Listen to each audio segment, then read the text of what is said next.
Nāra. Reiz atklātā jūrā burāja kāds Rīgas kuģis.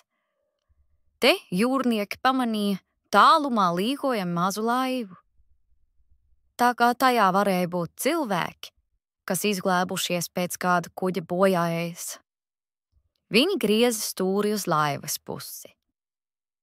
Tuvāk piebraucot, visi pamanīja, cik balta un skaista bija šī laiva.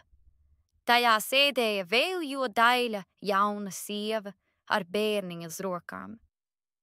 Kuģis pieslīdēja pie laivas sāniem un nolaida trepes, lai daļava varētu pa tām uzkāpt uz kuģa. Nepagāja ne acu mirklis, kad jaunā sieva bija jau uz klāja. Šķita, ka viņas kājas nebija trepēm nepieskārušās. Gluži, it kā būtu tā litojot uz kuģa uzcēlusies. Viņas teikšus devās uz kapteiņa kajīti un apsēdās mīkstajā dīvānā. Kā apurti jūrnieki pulcējās pie kapteiņa kajītes durvīm, neko citu nemanīdami. Viņi skatījās gluži kā brīnumā. Starp jūrniekiem nebija vienīgi koka, kas virtuvē rūpīgi gatavoja maltīti. Pēkšņi viņš atjauta, ka kaut kas nav kārtībā.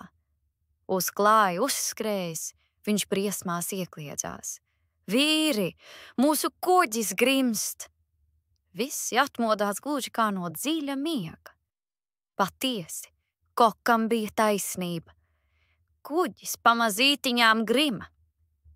Bet kapteinis atcerējās, ko vecie, gudrie bija stāstījuši. Uzreiz tam bija ar padoms rokā, kā kuģi glābt. Kapteinis paņēma pīlāģu rīksti un viegli ar to piesita uz dīvānu sēdošai daļavai.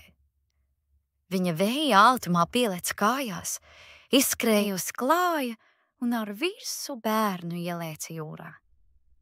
Ak, ja būtu man vēl nedaudz laika devuši, jūsu kuģis būtu nonācis jūras zelmē, viņa sauca, pirms pazuda ūdens dziļumos. Tā bija Nāra, kas jau daudz ceļinieku kuģus bija jūras zelmē novedusi. Arī bērnīši tai bija, lai cilvēki līdzi uzdami viņus noteikti paņemtu uz klāja.